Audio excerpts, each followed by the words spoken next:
What is up, everybody? Welcome back to the Run Your Mouth podcast. I'm flying solo from the apartment. We had big plans. We said we're going to go live. From now on, when I've got thoughts, I want to put them directly on YouTube so you can hear them just as I'm having the thoughts. No break, no gaps. Thought, your brain, YouTube, live. The masses will come. It's going to be extraordinary. Turns out, if you want to go live on YouTube, you have to actually have an internet connection. You know, you can't just be yelling into a shed. You can't just be webcamming to nothing. It doesn't work that way. Cable bill comes, you have to actually pay it. That way you can have an internet connection, and then you can go live. Without the internet, there's no going live, no nothing. So anyways, I'm here in my apartment, gonna run through some of the news topics, and then we did a interview where we got the inside scoop on everything GameStop. We tracked down a dude who worked in the hedge fund, and he gave us the inside scoop and gave us all the stock tips. So if you actually listen to this through to the end, you can find out what the next GameStop is. Nope, that's actually not true. We had no stock tips, but I'll just commit to it. If you stay to the end of this podcast, the financial advice that we bring to you is going to change your life. There are people out there who bought GameStop. Their finances have changed for the rest of their lives. There are people who are going to be quitting their shitty jobs because they put money into GameStop. And now if you just stay tuned to the end of this podcast and listen to the 2 stock tips we give you, we can change your lives. None of that's going to happen. And I feel like I just blew all my good pitching energy on the stock tips that didn't exist. So sorry to YOKRATOM and SHEATH for missing out on the good plug. But thank you to our sponsors, YOKRATOM, home of the $6 kilo. If you missed out on all that goodness, and you've got friends who made all sorts of money, and you're just standing around, and you're fucking furious because everyone you've ever met is rich, and you're not, because even though they told you 2 weeks ago, hey, you should go buy these things, and you didn't listen to them, just get some YOKRATOM. You know, you probably still have $60. You can afford yourself a whole kilo, and you can spend some time relaxing at home, enjoying your kratom. And if that doesn't work for you, at least protect your assets in SHEATH underwear. You know, it's got a shelf for your balls, a spot for your dick. It's comfy underwear. Use promo code RYM. You're going to get 20% off. 2 more really quick plugs. One is friend of the podcast. I've been on his show. He's been on our show. Max Sklar. He's got the local maximum. He put together a cool piece of technology. It's called MarsBot. It's available. It's an app, but it's he works with Foursquare, and MarsBot's it's really cool. Basically, you download the thing and you can just post comments about any place that you're passing by, or you can listen to other people's comments about stuff. And I got hired. First corporate gig. Me and my friend Menuhin. We did a tour of the East Village. So go check that out. You can hear my sandwich recommendation. I don't know that we reviewed all that many sandwich shops, but we did talk a lot of shit about things as we were passing by them. So if you're in the East Village, you know, download it. And MarsBot, cool thing. Next is, I gotta look at me. I'm making all the corporate money now. I don't even need this podcast anymore, okay? I got an article published on Revolution on a recliner. Go check that out. And other than that, here is us hanging out in the shed before the internet went down on us because, you know, Mike Nice never paid the internet bill. Before we get into the news, I've spoken before about bathroom advocacy. I'm a bathroom advocate. That's why we record from a shed, which is right next to a local park, which has all the bathroom space anyone could ever need. You can pee and shit all over the place. No one's coming after you. We're here late at night. We wouldn't record during the day because during the day we wouldn't have bathroom access. Have you ever had a problem with someone, like there was someone who was living out of the shed for a little bit, shitting in that park all the time. Has anyone ever been busted for pissing or shitting in that park? No. No, not in the life of the shed. Not in the shed. Like, you know, like how they have like those signs in like factories. How many days since an accident? How many days since someone got caught for pissing in the park? Since someone stepped in something that wasn't a doggy bag. Yeah, exactly. Yeah. So before on this podcast, I have spoken out against the courtesy flush. Are you guys ever courtesy flushers? Are you aware of the courtesy flushing concept? Courtesy flush as in midway? So the courtesy, yes, the idea of the courtesy flush more than anything is it gets rid of the smell. You put that log into the bowl, you flush it right away, and then it's going right away or out of there. You don't have to worry about stink. They've also spoken that the courtesy flush is a good tool for not clogging a toilet because you're getting product out of there. Yeah. I've always been a reluctant courtesy flusher because on a lot of toilets it takes a while. If you got a shitty toilet, it takes a while for the back of the bowl to refill. Last thing you want to do is go for the courtesy flush, then be leaving product in there, having to spend 20 minutes in the bathroom like waiting around to, you know, keep testing the thing again. So I was never a courtesy flusher. I'd heard of the concept and application. I didn't find that it was working for me, but I've discovered in my apartment, you got to courtesy flush it. That's the discovery I made. I've been living there 4 months now, and now I've discovered courtesy flush is the way to go. You drop that log, you flush it, you come back for a second round, and that's, you know what I mean? Are you just telling us that so next time we come over, now we know the rules? Well, you should know the rules. I'm actually gonna make them like post it on the wall, like for anyone using this toilet. But I actually think when you buy a home, there should be like toilet instructions, or like you get into a new relationship, the last guy who dated the chick should just be like, hey, here's the bathroom etiquette. Etiquette. You don't want to courtesy flush this thing. You do want to courtesy flush this thing. Make sure not to use too much toilet paper, or you can go ham. Sometimes you get those like industrial. Why are industrial toilets so much? Like, why can't you get that good fucking plumbing? That like really with that they had like big ass arm on the side. That's the way they that set just up their fucking well, man. rock shit out. Yep. Do rich people have like just unbelievable dumpers? I would assume so. No, because they usually get like the Kohlers, which are the wider toilets, and really make you freak out because you got to watch it go all the way around. It's almost like the Jaws music while you watch your turd, whether or not it's gonna go down. Like those games where you put the quarter in and it spins yeah, and against it the just other keeps quarter. going and going. Yep. Yeah, rich people, they don't go. If I was really rich, I would want that industrial plumbing where you could just get a log in there and just fucking. There you go. And Rhino Roberts is throwing into the world, except now, why is my button working? I got a perfectly good button here. I'm pressing the button, and we just froze it. So thanks for your comment, freezing our entire... So much for showing comments. We'll come back to that later, or maybe in the future when we get a second camera angle, and, our big YOKRATOM backing throws us more budget. We'll get that good internet connection, and we'll be able to read your comments. But for now, we're working with what we got. What the fuck was I talking about? You were talking about courtesy flush? Oh, yeah. I think that's about all I had to say on the courtesy flush. I'm coming out as being pro-courtesy flush. I'm willing to admit when I'm wrong. In the past, I'd come out as anti-courtesy flush, and as a bathroom advocate, I'm reviewing my position, and I'm now saying I'm pro-courtesy flush if it's the right environment, and moving forward, people should just let you know, hey, this is a place to be courtesy flushing. Courteous. Yeah. A slight amendment to the courtesy flush, which might make it happy for both parties, is you throw just maybe like a 1 or 2 wipe in with the first one.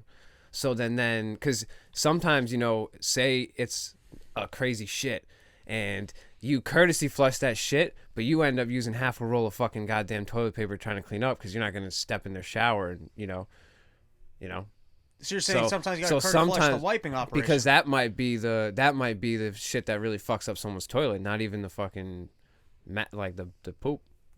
I feel weird even saying poop instead of shit. He called the shit poop. That's what I think of every time. The other thing is, the other night I was out here in the shed with Mr. Nice, watching VR jerking each other off. That's what we're into now. He's in a committed relationship, but she made an exception for if you want to jerk off with your friends while watching VR. I was driving home and it was snowing out, but it wasn't. It was like a nice, I'm gonna say 1 inch on the ground, where I was able to really drift on streets, which is a ton of fun.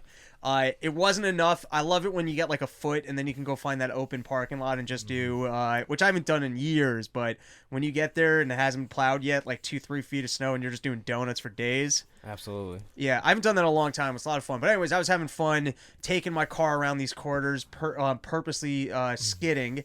And do you guys have that little, if you're skidding in your car, I guess the car has some features to auto correct for it, but then the little hazard thing will come on. Yeah. Do you know? I don't have the traction control. The traction control. Yeah. When that traction control, if you're actually in a situation where you need the traction control, you know what the least helpful thing in the world is? Your car beeping and having you look down at the dashboard. Yeah. It's like, I fucking know that I'm slipping. Do you want an award for helping me out? Just help me out if you're going to help me out. Like, I'm not going to pull into my parking lot at the end of the night and let the other cars know, like, hey, this was a good employee. I got into a traction control problem and it helped me out. All right, one of the big news stories of the week, and fuck it, I forgot to line it up, but these things happen. There was a story that the blonde lady from 30 Rock, do you know that lady's name is? The younger one? No. Or not the the Jane mom. Yeah. Krakowski. Yep, the one who does the orange juice commercials. Yeah, and Yep. So there was a rumor going on that she was in a romance with the My Pillow CEO. And firstly, once you see that in your head, you're like, I can see the two of these dating for sure. Like, I could just see that relationship working. Seems like an episode in 30 Rock. Oh my God, it seems like an episode. And then I also just see the two of them banging, like when they're having sex. He's just like, you're my pillow. And she's like, oh, I'm your pillow. And he's like, I'm your pillow. And she's like, your pillow. I fucked that one up, but you got what I'm saying. All right, so that's it for hanging out from the shed. I'm going to do a quick run through of some of the news stories from last week, and then we've got those stock tips that you guys have been waiting for. You know, that information that's going to change your life but doesn't really exist at the end of this. But if I am going to give you one tip, one thing that will certainly make your life better, it's SHEATH underwear. Why? It's the most comfortable underwear anyone's ever owned in their entire life. And I can say that because I've interviewed every single person that exists on the entire planet. I ran that. I walked around neighborhood after neighborhood, knocking door to door, going, what's your favorite underwear? Oh, you've never tried SHEATH? Well, then put these on. Let me know if it's better than what you're currently wearing. They said yes, and I said, all right, I'm going to have to take that back. Then I still put it on the next house. Those guys got STDs. Then we had to walk away from the operation, pretend like we never went around putting the underwear on different people, spreading these viruses, especially now. Now's a bad time for viruses. Now is not the time you want to be knocking door to door saying, hey, I need you to take those underwears off that you're wearing right now and try this better underwear. And no, you cannot keep it. Yes, I know that SHEATH hole feels great. I know that you already put your dick in there and it's really comfortable. I know that you've never felt the sensation of your dick being separated from your balls or being able to rest your balls onto a shelf. I know all that, but I still need to bring this to the next household so that next guy can experience the same thing and I can finish polling the entire planet so that when I get on my podcast and I say that I've polled everybody who exists in the entire world and they all said with absolute certainty that SHEATH was more comfortable, it would be an accurate statement. So, point is, I haven't polled the entire world, but you know who I did poll? The people of the shed. And who cares more? I mean, whose opinion do you care about more than shed people? We're shed dwellers. We pay our internet bills. That's why we're able to go live. SHEATH underwear. Use promo code RYM. You get 20% off. Protect your assets. You know, people are making money in the stock market. Maybe you didn't, but you can protect your wiener. You can put it into a SHEATH hole and you can preserve it and you can put those nuts on up on a ledge. People who don't have their nuts up on a ledge tucked away with that support, they're going to end up drooping down to their knees. You don't want to be one of those old guys hanging out in the gym, walking around without a towel going, hey, look at these nuts, because gravity kicks in. That's all they have at that point. Everything in your life gets worse, but your dick starts hanging towards the floor, and so you're out in the locker room just going, hey, that's pretty good, right? Look at what gravity did for my wiener. You don't want to be one of those people. You want to SHEATH underwear. You protect your dick and balls. All seriousness, great underwear, great sponsor. Robert's a cool dude. So go to sheathunderwear.com, use promo code RYM. You get 20% off some fine underwear. And next week, we'll interview the shed people who said that they were wearing the underwear and they liked it. All right. First article I want to showcase is Biden. You know, he's talking about how he's going to get the vaccines out there. He's trying to take all the credit for the vaccines. Meanwhile, Trump is like, okay, anything that could happen, it's for me. All right, I'm the one who made the vaccine. I personally made it. I was in the lab. I did that. Don't give Biden the credit. He bumbles. No, so Biden, I think the first thing he said is they were going to get to like whatever the amount was, and Trump had already done that. But, you know, he's making a big deal out of that now that he's in office, government's going to run efficiently again, and we're going to get the people the vaccines they need. And so his press secretary holding a press conference, and she's a lot of fun to watch because she's got to put on a straight face and lie through her teeth, you know? She has to pretend like everything's being taken care of. No one's ever done it in their entire life. And at the end of the day, it's Biden who's trying to increase the size and scope of government, and she's got to get out there every day with a smile and just pretend like he's looking out for all of us and our best interests. And so let's take a minute to listen to what she had to say about the vaccine rollouts. I don't have any update beyond that, but certainly we don't want any states to run out of access to vaccine. We are hopeful that in the weeks ahead, as we get our sea legs here and our team starts to operationalize engagement with governors, engagement with local officials, to provide them a greater understanding of supply, of what we are going to have access to in a time frame that's farther in advance, that we can avoid situations like this in the future, but we've asked the CDC to look into what's happening. Follow up on that, there's arguably a way that the federal government could just basically flip a switch and help alleviate some of this problem. New York City says it has 65,000 doses that are reserved for the second shot. Is the federal government considering allowing those to be used for the first shot so that there is not this 3-day gap of first shot vaccinations? Well, as you know, in the past, we have we have advocated for releasing additional access from the reserves, but we have really deferred to health and medical experts. So that's why we have asked the CDC to look into what the options are. So you've asked the CDC to look into this, so there's... Well, to look into, to have the conversation with officials in New York and to look into what is possible. But I don't want to get ahead of them. We want to lean into...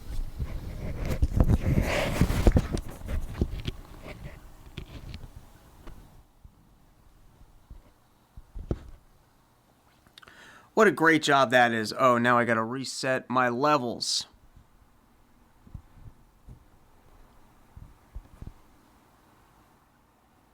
Testing. That is now too loud. There we go. Allowing those to be used for the first shots if there is not... We have advocated for releasing additional access from the reserves, but we have really deferred to health and medical experts. So that's why we have asked the CDC to look into what the options are. So you've asked the CDC to look into this, so there's... Well, to look into, to have the conversation with officials in New York and to look into what is possible. But I don't want to get ahead of them. We want to lean into experts, so that's why we have asked the CDC to look into what the options are. So you've asked the CDC to look into this, so there's... Well, to look into, to have the conversation.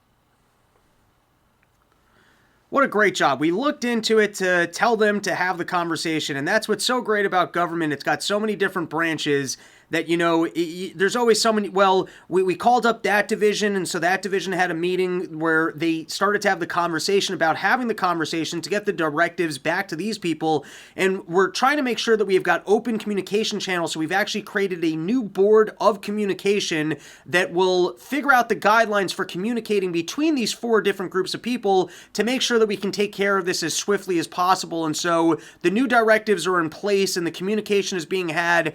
I'll do this job all day. You know, it's like something goes wrong in the shed. Well, the Department of Wires didn't quite get the memo from Sid that we hadn't paid the cable bill, and so we weren't able to go live. But we've got new channels in place and a new board of wires that's going to start creating the new directives in order to hand it off to these people to ensure that it will be taken care of swiftly. I wonder how long this lady's going to keep this job, because what's fun about being full of shit is that you can do it. I mean, you can get up there all day. You can talk about circling back. You can run circles. You can circle back all you want. But at some point, there's only so many ways that you can lie through your teeth and go, I have no idea what the fuck I'm talking about. Government doesn't know what the fuck they're doing. I'm here with the smile on my face because they said that I had to come out here every day and pretend like Biden's doing it and we all got it under control. But let's be honest, we're really not going to help you solve any of your issues. But you got to do that every day. And at some point, like, what do they have, like a creative team coming up with new spin? You got to like just run out of basically being like, yeah, I don't fucking know. I give her about 2 years and then I think they'll have to freshen it up. But she'll probably make it longer than Spicer did. He didn't make it very long. And on that note, we're starting to get some more news about Trump buffoonery. I was saying that's going to be the one really fun thing about Trump being out of office. We might get some of these inside stories of the things he was doing late at night in the White House, just the weird stuff, you know, just all the hilarious stuff that always made us love Trump. And so here's the article. It is from Bloomberg. It was Burke says Trump presented COVID charts she never made. And so this, I think Deborah Birx was like the head of his medical team or something along those lines. But Deborah Birx, who recently entered her stint with Donald Trump's coronavirus task force, said misinformation abounded in his White House and that the former vice president had presented parallel information about the pandemic. I saw the president presenting graphs that I never made. So I know that someone else, someone out there or someone inside was creating a parallel set of data and graphics that were shown to the president. Now, there's 2 things that's really fun about that. First is, do you remember when Trump was presenting that chart of the direction of the hurricane, and then he had the big circle in it? We all thought that Trump did it. Wouldn't it be great if there was some other jackal on his team that's just through the entire thing was like presenting wrong information to Trump?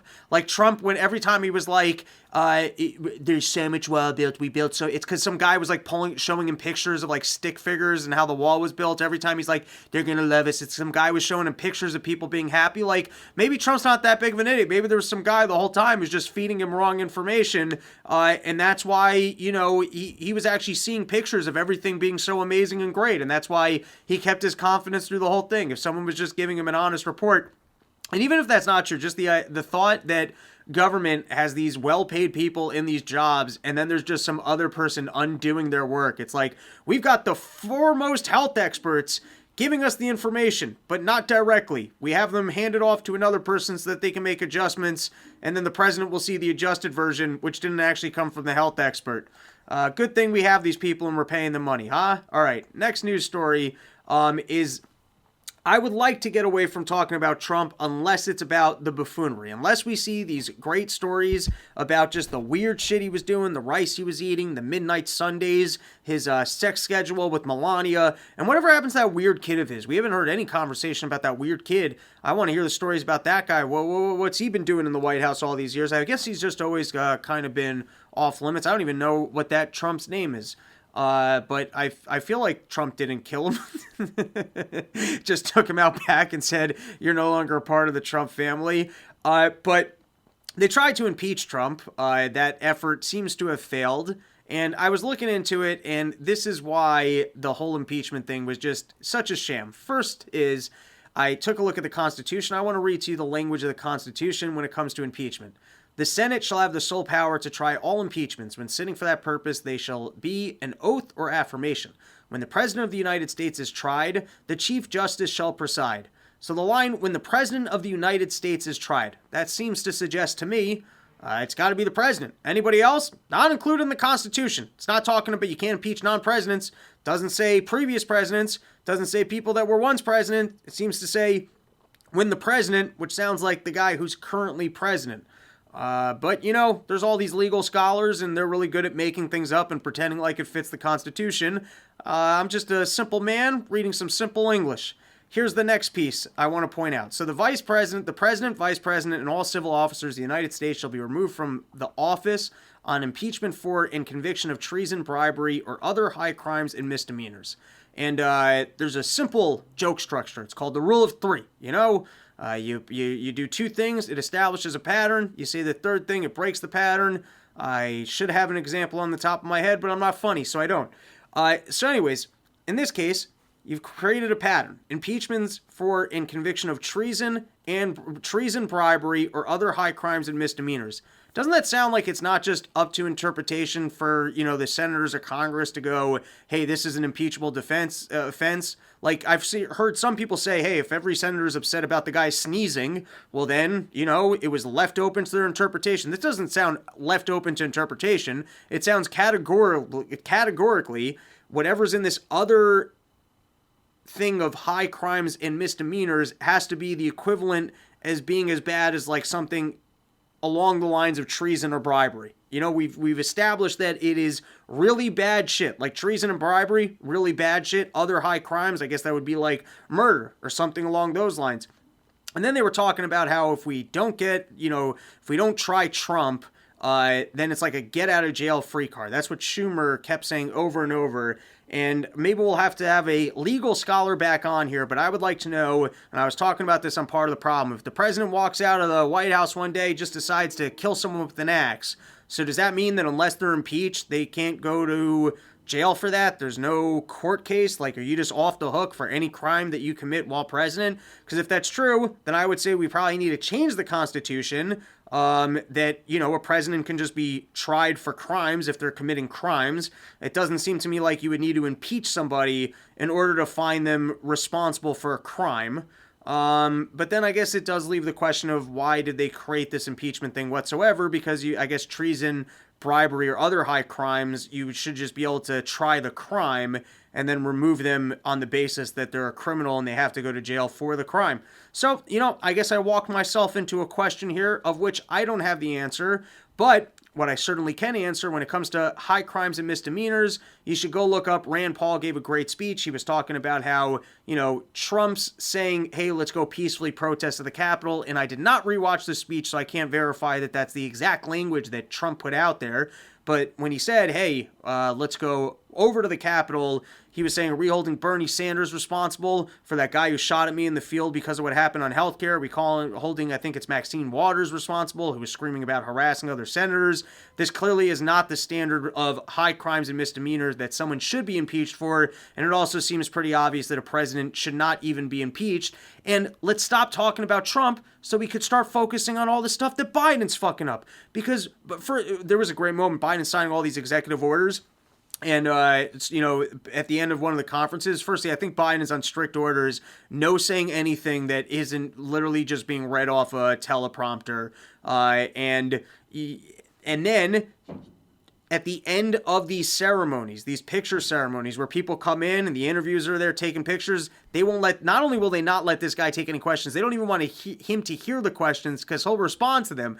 So, they start asking questions and they got the perfect lady shusher librarian lady just go, no questions, everyone out the door, we're over here, we're done, everyone's got to go, everyone out the door, let's go. I need that lady when I'm throwing a party, you get to that night, that moment in the night when you've had enough to drink and you just want everyone out of your place, or when I'm at other people's parties and I want to leave, we need that would be a good service. I was the presidential rush people out of room person. That's how credentialed I am.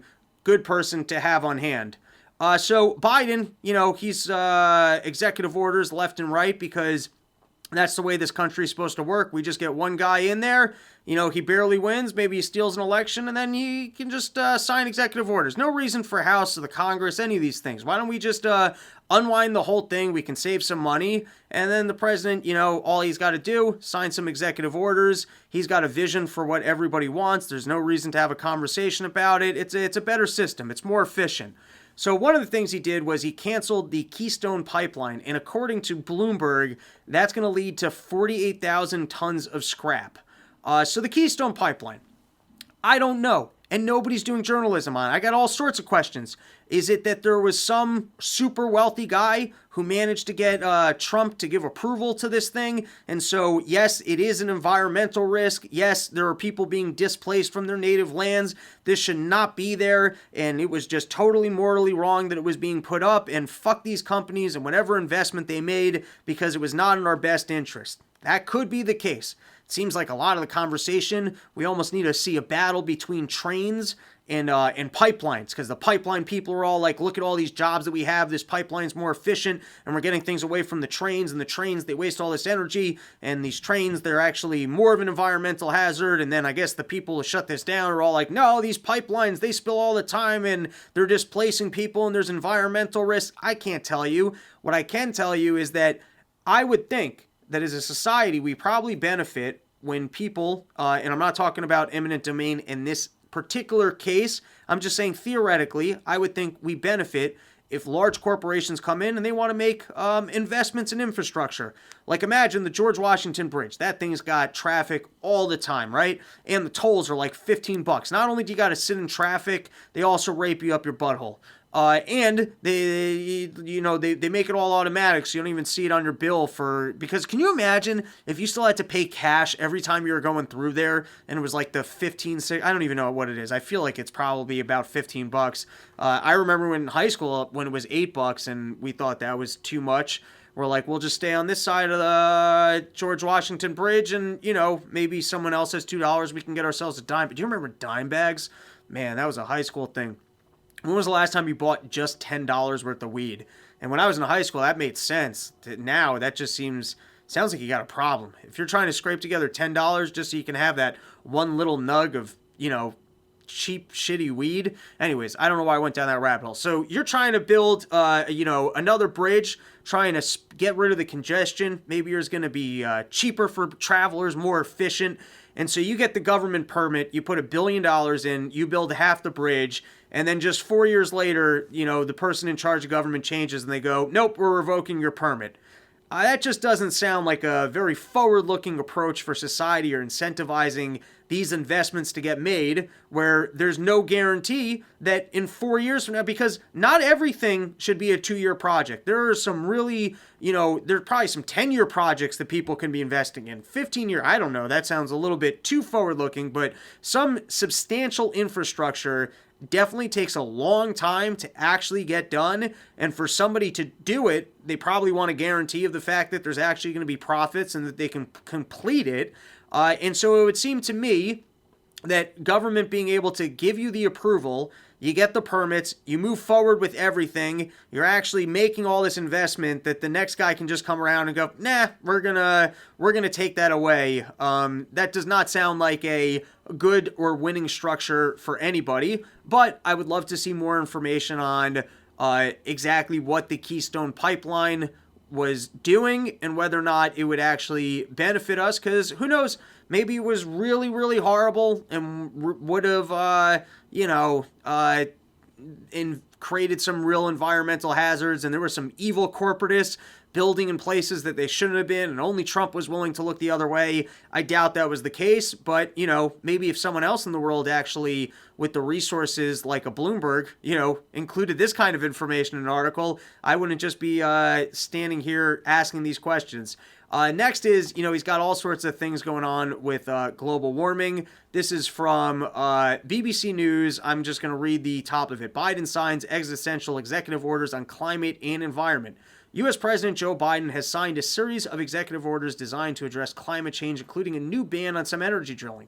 These orders aim to freeze new oil and gas leases on public lands and double offshore wind-produced energy by 2030.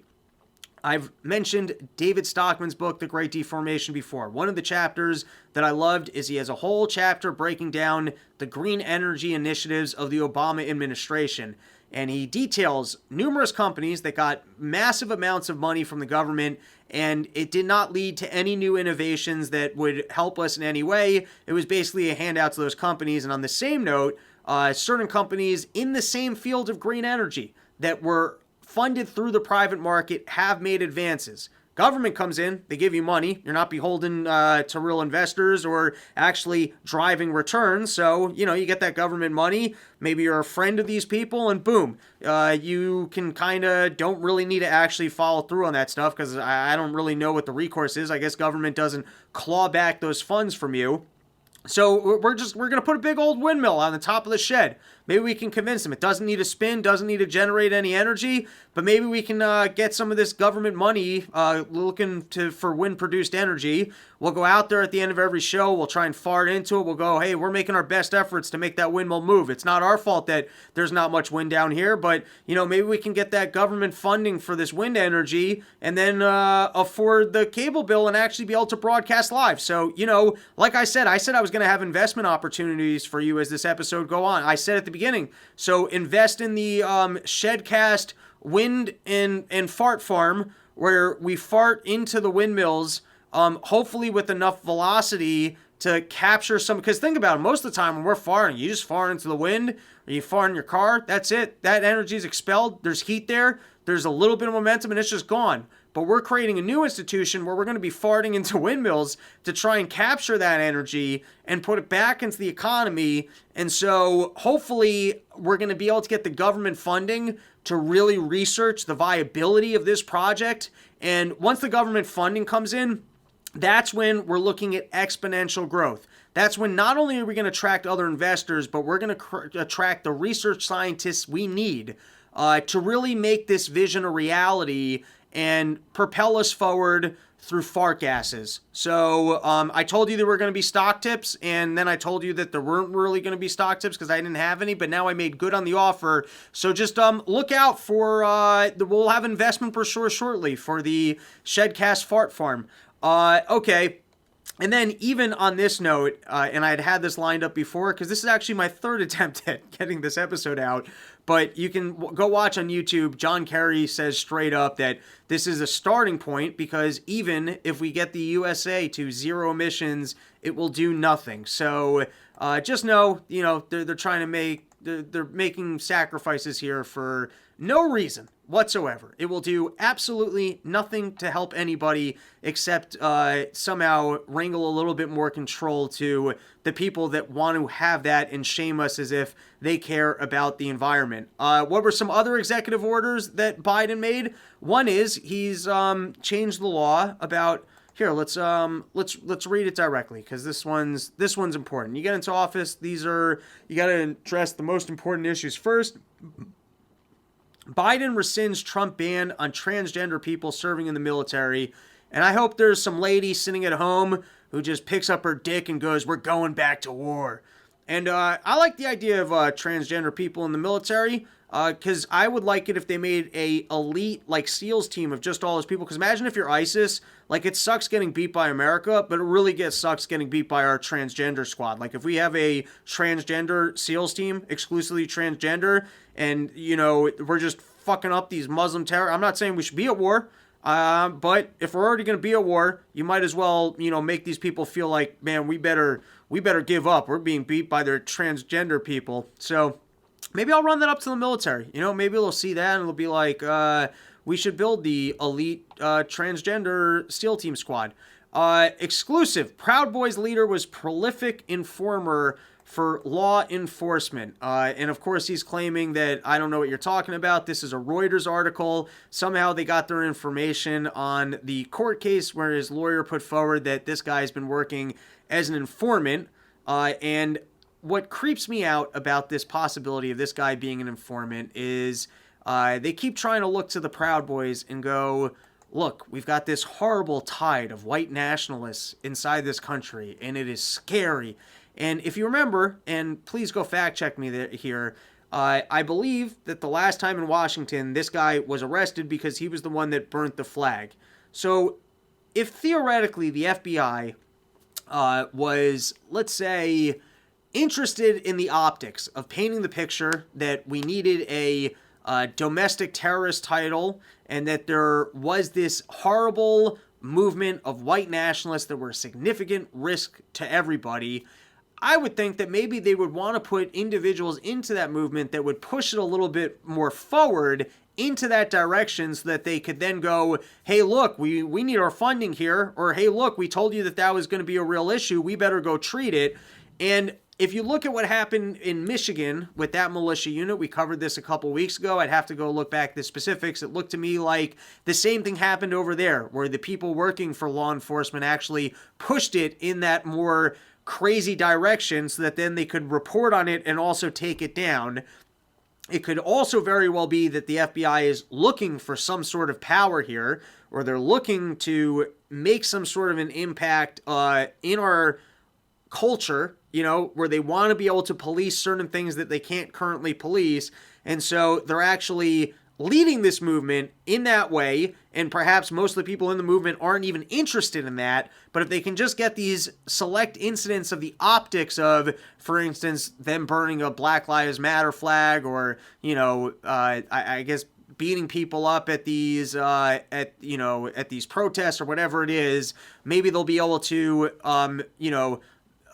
drum up enough fear for a risk that isn't real. And before we call it an episode, if that makes you afraid or doesn't make you afraid, or you missed out on this incredible money-making opportunity because 2-3 weeks ago someone was telling you about, hey, I got some stock tips for you. I know that you don't normally invest in the market, but I really think you should buy AMC. And you're like, AMC? Why the fuck would I buy movie theaters? And then he goes, all right, maybe not AMC, but GameStop. Why would I? And you had a friend who said, listen, I'm very wealthy. Just listen to me. Don't take all your money. Just put a little bit of money into these. I promise you're going to... And I go, this makes no sense. I'm not going to... So if you're one of those people, go get yourself some YOKRATOM. A whole kilo for $60. It's going to make you feel better. You're not going to have to walk around with these thoughts of, man, I could have quit my job off of my GameStop winnings. And on that note, we've got a guest who's going to actually explain what went down with the whole GameStop situation. So let's get back into the shed to hear that. While I somewhat understand the story and what took place here, I don't know all the ins and outs, so I put it out on Twitter. I was like, who wants to talk about this? First guy that got back to me, I said, hey, you're booked. And then it turns out that he actually works in this field professionally, so he might have some insight for us. So welcome to the show, Mr. Donald. How you doing there? Hey, Robbie, I'm doing well, man. Thank you for having me. Awesome. So before we get into some of the details, and I guess without giving too much of yourself away, you work in the field. You don't want people to know who you are. If you give away any trade secrets, or you say things you're not supposed to, we're all for people being able to participate on this podcast in an anonymous fashion. but can you tell us a little bit about your actual professional credentials, and feel free to make them up? Okay, sure. Well, I received my bachelor's degree in mathematics. I had a specialization in finance. I'm currently pursuing my CFA, my Chartered Financial Analyst designation. I work at a hedge fund in a major American city. I cover real assets in real estate, energy, infrastructure, etc. Can you hear me okay? Yeah. Okay, yeah. So I cover a broad swath of areas, and I do a bunch of personal investing on my own. And yeah, I've been following this story pretty closely for a while now, and I'm just interesting to see.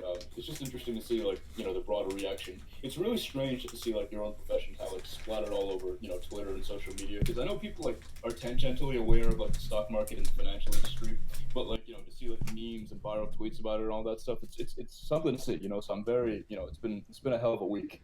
All right, so I just want to make sure that we're getting good audio here, and it looks to me like Donald's real flat when he's talking. Donald, you mind just, I want to test your levels a little bit. Do you mind just talking again for a second? Yeah, sure. Can you hear me now? How does this sound? Yeah, that's way better. Okay. A second ago, it just, you weren't coming through so clearly, so I'm happy to have you there.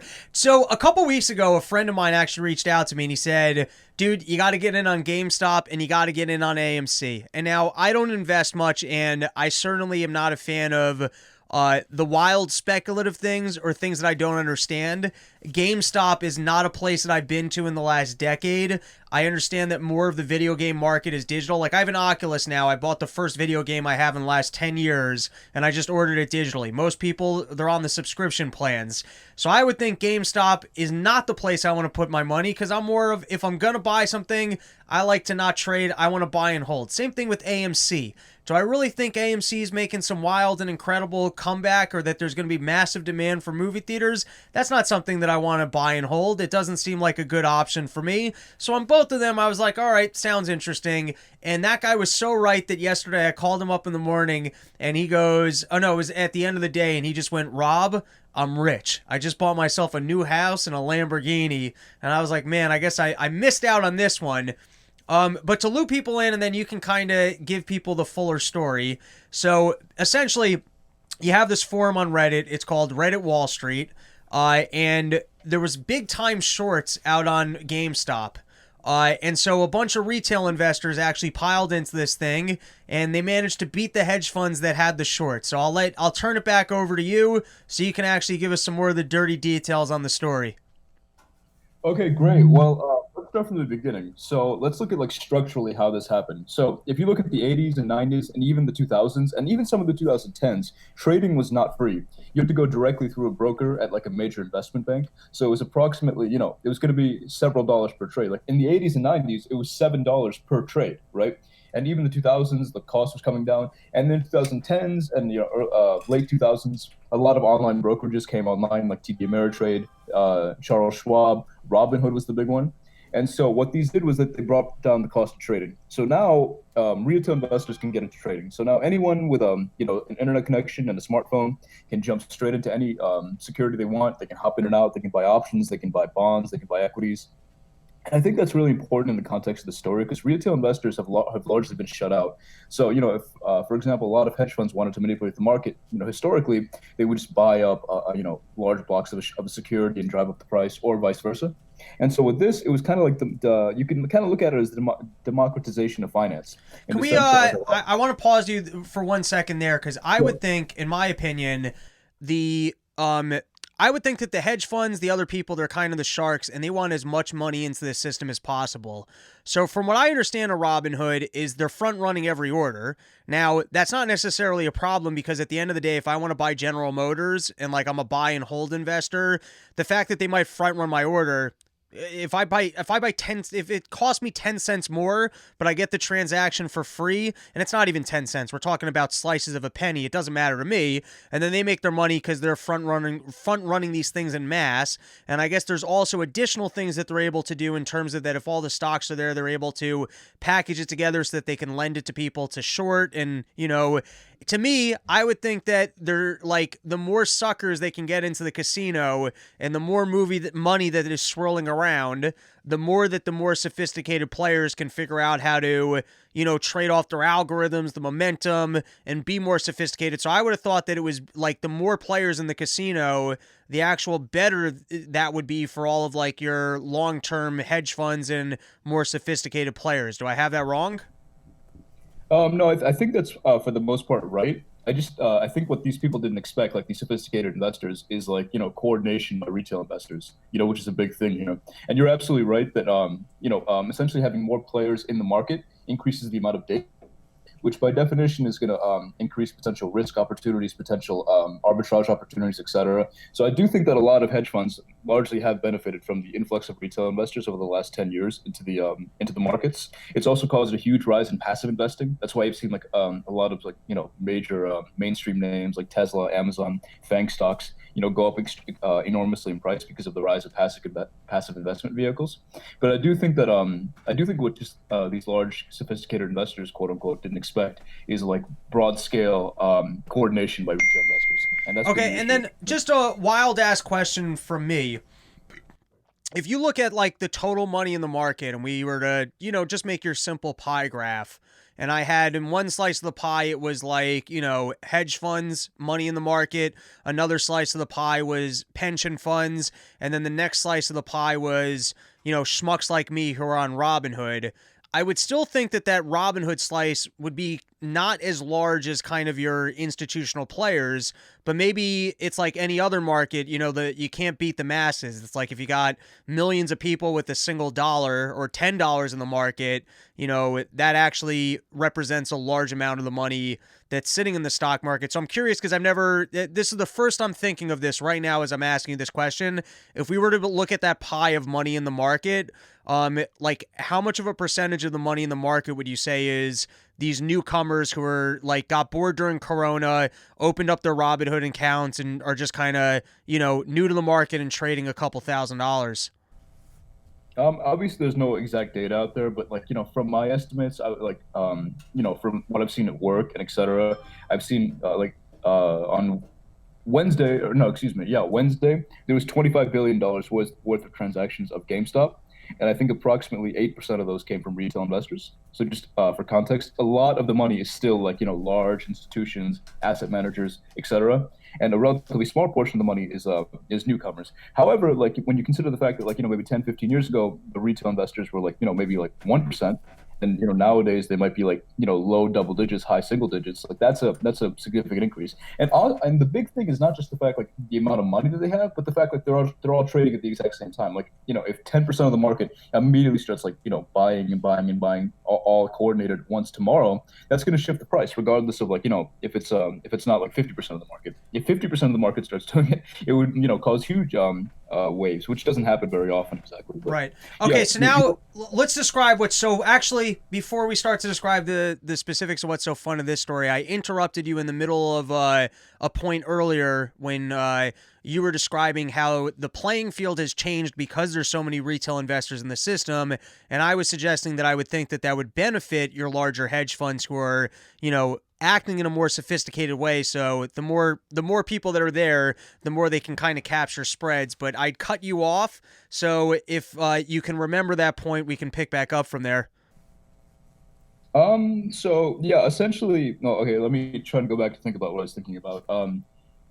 Also, sorry, this is my first time on a podcast, so if I'm like stuttering, that's what that is. No, you're killing it, dude. You're giving us fine information. Thank you, man. I appreciate it. But yeah, essentially, online brokerages bringing down the cost of trading has largely democratized finance in the sense that anyone can join now. Anyone with a smartphone and an internet connection can join. If you go on our Wall Street Bets, which was the subreddit that was taken down, you would see people were like, oh, I have like $1,000 left in my account. I have 2,000. I have 800, and these people were turning that into $60,000, $70,000, $80,000 of some of these trades, which is a very, very thing. Historically, if you want to do that, you'd have to call your broker again. You can't place this many orders. There's limit violations, etc. So I do think that I just think what it goes back to is the sense of coordination by the people, which I think is a very beautiful and very unique thing. This was not going to happen before. In the past, you couldn't have 8 or 10% of the market of the retail investors just calling in the brokers all at once, like, oh hey, buy this stock, oh hey, buy. Oh, I get Yeah. now what you're saying. You know what? I didn't catch it until you said it just now, and so I'm gonna repeat it for the audience in case they didn't catch it. But in other words, prior to this technology, if everyone wanted to pile into a stock, it would not have been possible because you wouldn't have been able to reach your broker and there was only so many transactions that it could have processed. Now that everything's free and digital and online, if people do want to pile into a stock, they can actually do that, which means that they can stay ahead of the, like the algorithms or these fast people. Like they're not going to just get shut out of a market while something's moving. Exactly. And also something to think about is the fact that like our Wall Street Bets had about 2.1 million users, and a lot of those were people in their 20s and late teens, right? So like, you're the chairman or you're someone high up in our Wall Street Bets, you make a post and it says, like we're going to try buying the stock because we think it's like, it has potential, etc. You have like 2.1 million users who all see that, who have nothing better to do and like frankly aren't like, overly aren't going to do a lot of due diligence about the stock. And so, they all pile in all at once, which can really, manipulate the market, quote unquote. Before we take a look at what happened in this case, and it is a fascinating case, to the people that were following Wall Street Bets, how were they avoiding? Because I remember even back in the day, I used to have a Scottrade account. Trades were $7 when I was in high school, and I was really interested, thought I was working in finance. It did not go my way, and most of what I invested in my high school years, I had some wins and some losses. My biggest loss was General Motors, and that kind of spooked me out of investing. But I do remember the old pump and dump schemes when you got that email saying, hey, you got to get into this thing, blank is going to happen, and people got suckered for those. And it was a pump and dump where if I was the first person to suggest to everyone, hey, you got to go buy this, and people buy it, and then I sell out once they start buying it, I make my profit. Simple pump and dump. So I would think if you got something called Wall Street Bets, and I know that there's 2 million dumb idiots on there, I post, everyone goes to buy in, I sell out. Doesn't matter if the stock's good or bad, pump and dump. Now, I would assume that there must have been something going on the page that they were somewhat policing for that, because in other words, otherwise right away people would go, hey, I better do my homework, maybe this guy, because otherwise it's basically just a game of first to post on the page, you buy it before you post, you know that if you post it people are going to buy it, and then you just have to get out. So how are they kind of avoiding that situation? Well, a couple things to think about. So number one, like before Wall Street Bets got, it actually said on the page, hey, this is not formal investment advice. Take this, like these are just ideas. This is just a discussion we're having. So, don't take this and see it as formal investment advice. So I think that's like one like kind of like legal way that they kind of got out of it. And then the other thing that you're mentioning is, exactly, pump and dump and front running in a sense. Like a lot of people are saying the SEC is going to open up an investigation on a lot of the people's bets, which I don't think is very likely because a lot of them are working with such little capital, like under $1,000 in some cases. So I don't think it's very likely, but that is something that you think about, right? Because it's essentially like a coordinated message board where you post and everyone just piles into a stock. Although I don't think that was happening that much. Like I've been on our Wall Street Bets for about 6 months now before it got taken down, and it's not like every time someone posted like everyone would just jump into it. Recently, it became a lot more coordinated, and you saw our Wall Street Bets the day it got taken down, and like the top posts were like, "Don't sell, hold the line, or everyone buy. We're gonna crush the hedge funds." So it became more of a rebellion type thing. But previously, it was an actual like, okay, here's what I think is a good idea, etc. All right, so now just to explore this actual story, the first part of it, which I think is interesting and we got to put down on the table, is it sounds like some of the institutional players, including I believe it's Melvin whatever, were trying to bankrupt GameStop. They looked at GameStop, they said, hey, this is a weak player, we're going to short it. And so first, there are two elements to this that I would love for you to explain to us. Firstly, how does that work that if you're like in a typical market, like let's say this is 10 years ago, Wall Street Bets doesn't exist. So I guess if you're a hedge fund, you can go, hey, I can pile enough money into this on the short side that it's going to drive the price down and lead to a bankruptcy. So it's a two-part question. First is, absent of Wall Street Bets, can you explain to me how a large player can come in and just go, all right, we're shorting this thing out of existence? And then also what the repercussions of that are, because obviously you got a company, money. It's employed by some people. Maybe it's surviving for a certain duration of time, absent of just Wall Street shorting it. Or maybe you can make the argument that if someone can just short a thing out of existence, maybe it's better for the market. I don't know how you make that argument, but I turn it to you. Two-part question. 10 years ago, Wall Street bet doesn't exist. How exactly? What exactly was the play that these hedge funds were trying to do? And would you say that it's an evil play with some sort of negative repercussions, to the public at large? Sure. Well, in terms of like what has changed for the hedge funds, I don't think Melvin Capital Management is just a hedge fund, and they're trying to generate returns. And they were looking at GameStop, and they thought like, okay, the stock is $4.50 a share, and it's a shitty company. It should be like 30 cents a share, so we think it's overvalued. So we're going to short it. And what shorting it means is you go to a broker, you borrow the shares of GameStop, you sell those in the open market, for whatever, $4.50 each, and then you hope that it goes down to 30 cents each. Then you buy them back for 30 cents each and return the shares that you borrowed. Right? That's how shorting works.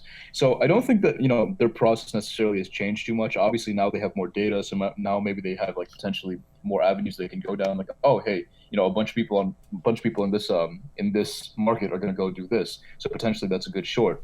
And so I think in the sense that they have more data, like that's another avenue that they can pursue.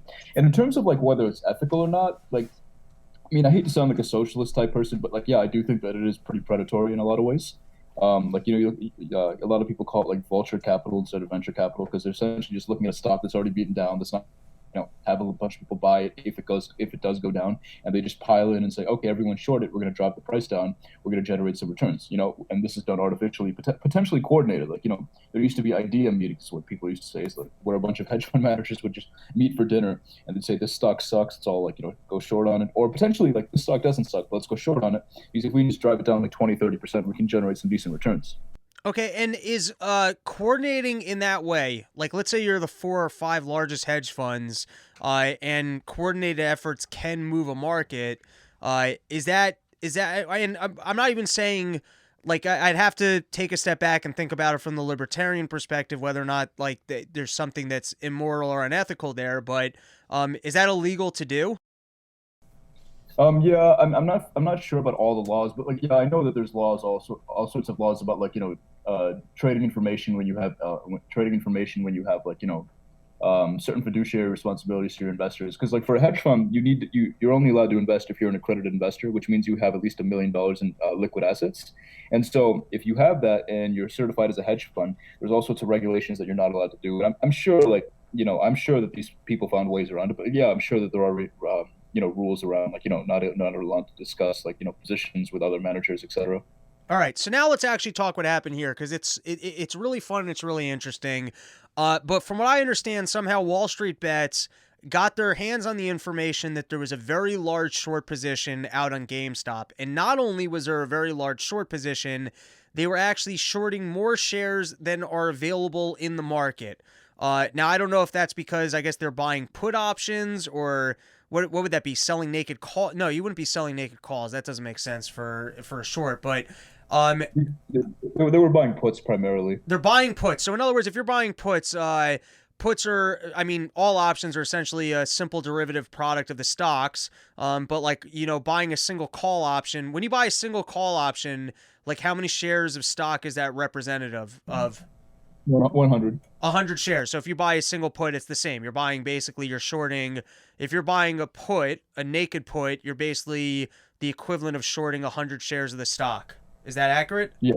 Yes. Okay. So in other words, instead of shorting the stock, they're buying naked puts. Naked puts means you don't actually own the stock. So if you're naked put, if you're wrong about the direction of the market, you have to then actually go and buy the stock in order to settle your option. Whereas if you own all those shares and you sell the put, so then you own the shares and you can cover your position.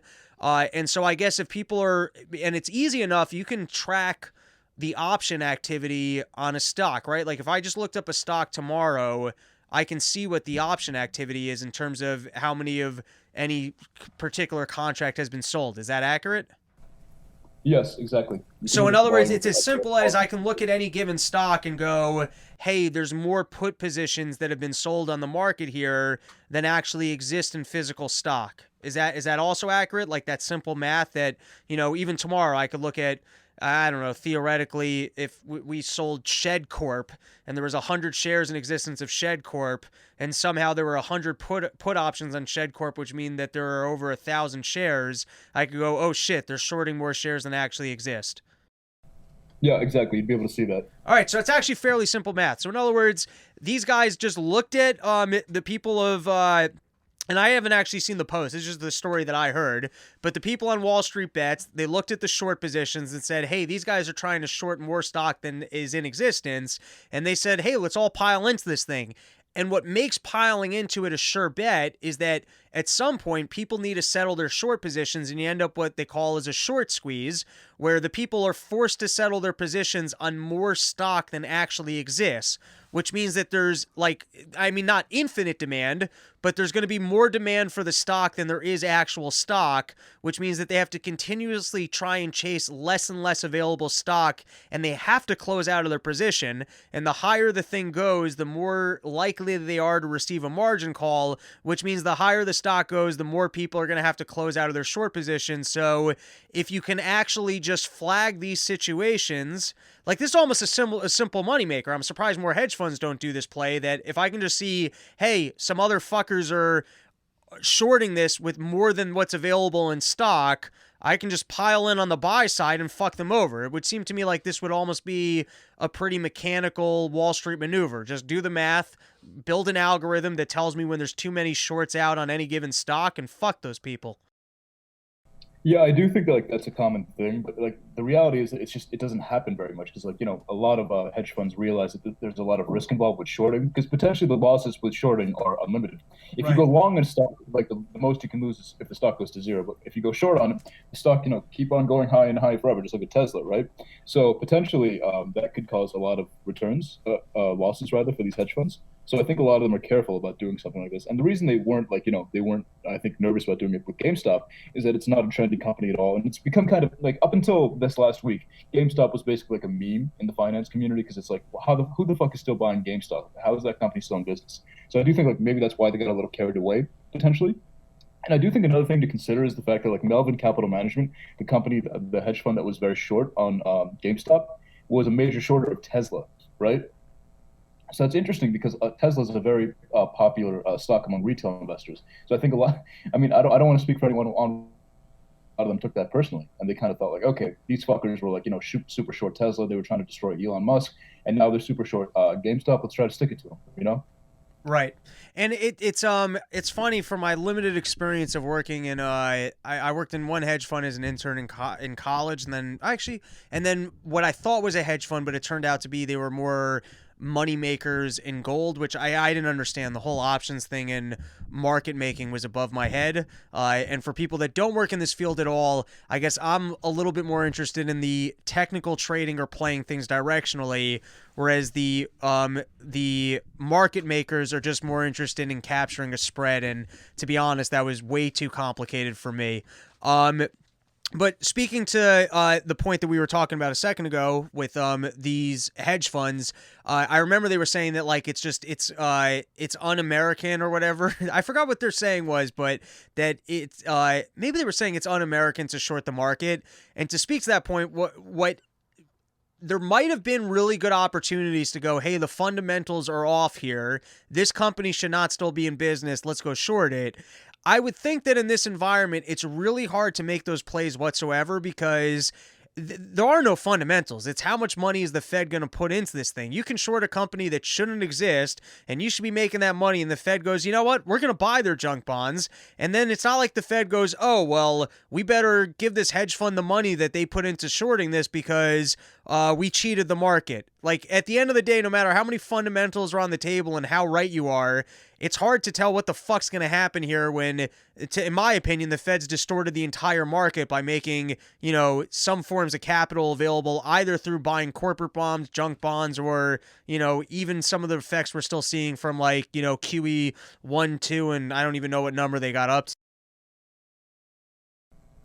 Yeah, I think it's a really good point. You know what I saw on Twitter all day yesterday, which was really irritating to me, was people were blaming capitalism. Oh, this is capitalism's fault. This is capitalism. And I keep going back to the fact the fucking federal government printed whatever it is, $3-4 trillion this last year, and all that money goes directly into financial assets predominantly. And so that artificially drives up prices, which is going to distort the market. So like you're gonna see a lot of like strange fluctuations up and down, and like that's not the fault of capitalism. That's not a free market. It reminds me of like how people talked about the big banks being built out in 2008. Like, oh, look at capitalism. Like, that's not capitalism. Like that's corporatism. That's corrupt. Banksters, Janet Yellen, the Fed, the Treasury, Congress, etc.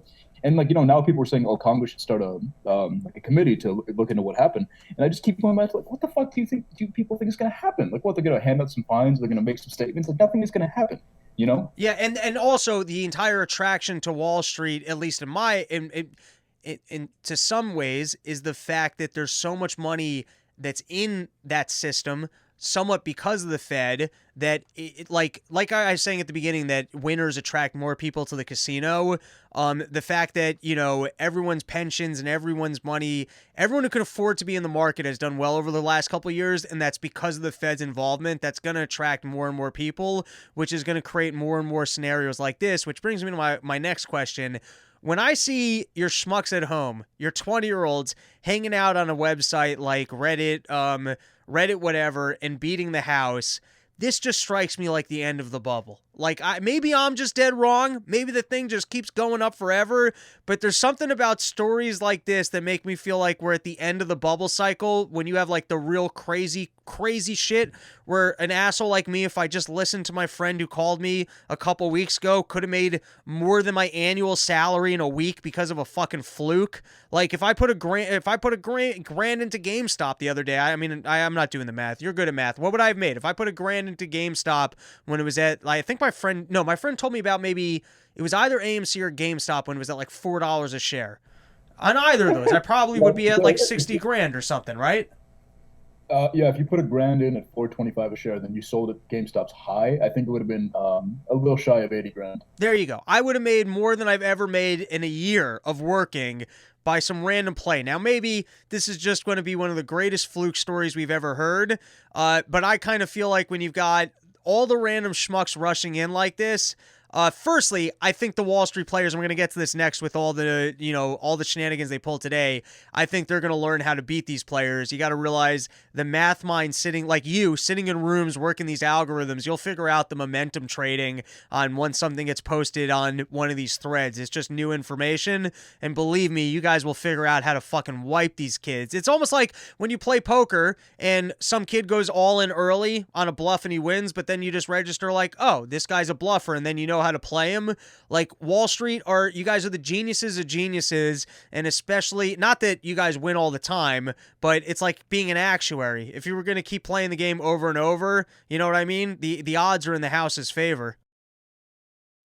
Yeah, you win 55% of the time, and long term, you're going to have everything, Right. So, but I'm curious to know, do you think any of this points to like kind of being at the end of this Wall Street bubble, or do you think this was just a freak fun week, and who knows, maybe we're going to have a little bit more, power to the market against the institutional players? It's very hard to say. I mean, in a vacuum, I would say yes. This means like we're towards the end of the bubble. However, the Fed has already committed to keeping interest rates at or around zero until 2023. And in addition to that, Joe Biden and his new administration will almost certainly pass new stimulus, which will put another fresh $3 trillion straight into the market, which I think is extremely concerning, obviously. But I don't think there's anything you can do to stop it at this point.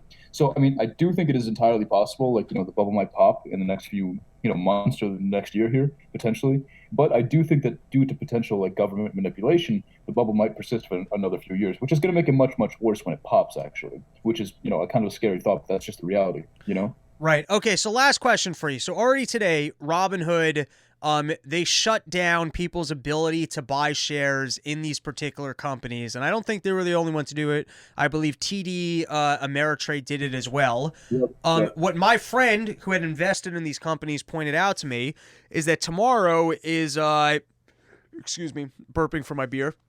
Tomorrow is when the strike price, or when these options expire. And so if you just think about this as being like a game, if the hedge funds can somehow figure out how to get the price down right at the last day, so even if tomorrow, the price goes back down to $4, and then the day after that it goes back up to $500, as long as these options, when they expire, hopefully expire down, they can potentially at least avoid some of the losses or re-rig this slightly back in their favor. And then maybe 4 years from now, the SEC takes a look at what happens and, they face some fines, but it's not as bad as, plugging $4, $5, $6 billion in losses. Which also points to the fact that, the retail investors, while they might be taking a victory now, you're still playing against the house who can control the rules and do things like say, hey, we're not going to sell you these shares.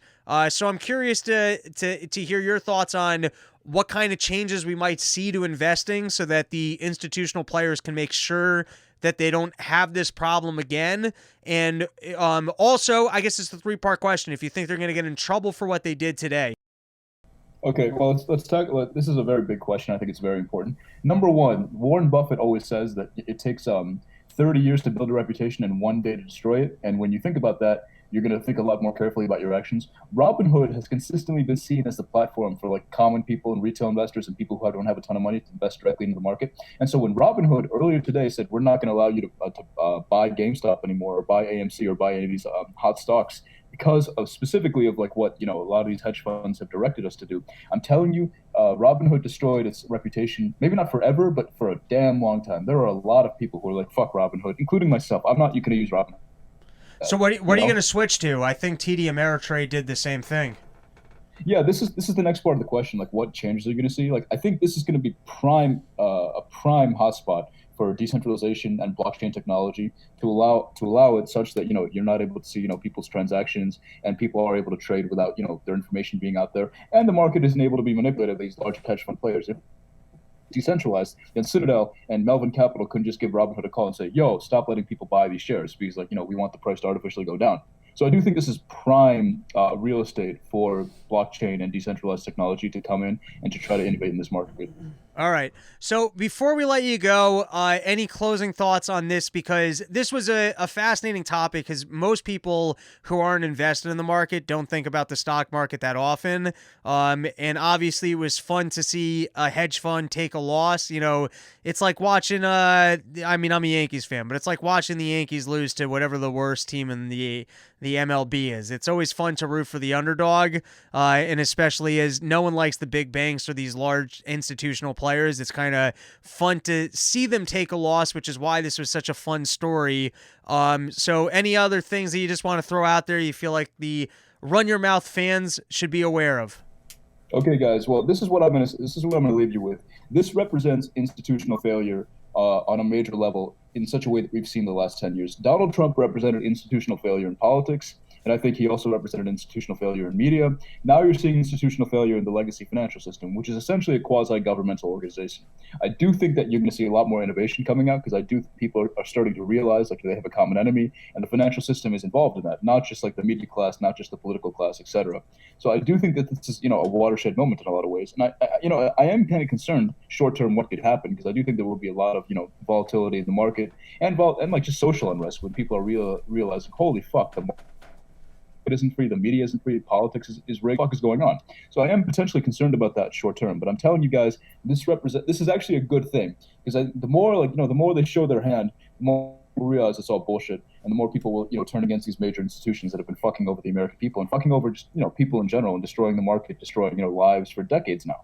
So what do you say? Buy the VIX? How do I make money on this? Buy Bitcoin. Buy Bitcoin. So you're long Bitcoin even, I don't know where it is right now. What's it at, like 35K or something? 30? 35? I think it's like 33 something. Yeah. You still say it's a buy at 33? Well, I mean, when I say buy Bitcoin, I'm half joking. I am long on Bitcoin, but I'm just more long on blockchain and decentralized technology in general. So if you ever see anything that you think is going to essentially like decentralize, influence essentially in whatever field, whether that be media, whether that be finance, whatever the case, I would be long on that because that is going to be, extremely valuable the more these institutions show how corrupt they are. All right, awesome. Thanks so much for joining us. I assume as you came on not under your name and without the video, there's probably nothing that you want to plug. But if there is, I don't know, maybe a lady who sells good cookies. You want us to know about it. Here's a chance to throw a plug out to the wind. Initially, I was kind of hesitant to give my name, but actually, you guys can all follow me on Twitter. I mean, it's just politics, it's memes, it's a lot of stuff. I'm just a regular guy, and I really, would love to get my name out there. I'd love to be more involved in the libertarian community, etc. So if you could give my Twitter a follow, that'd be great. It's never a simp, NEVEREERASIMP. Never a simp. I'm followed by Robbie Bernstein, which is the coolest thing in the world. So There you yeah, go. I love that is an honor for you. All right, that's it. Thanks so much for the education, and next time there's a big financial topic, I hope to have you back. Anytime, Robbie. Thank you so much. I appreciate it. All right, later, dude. Thank you. Bye.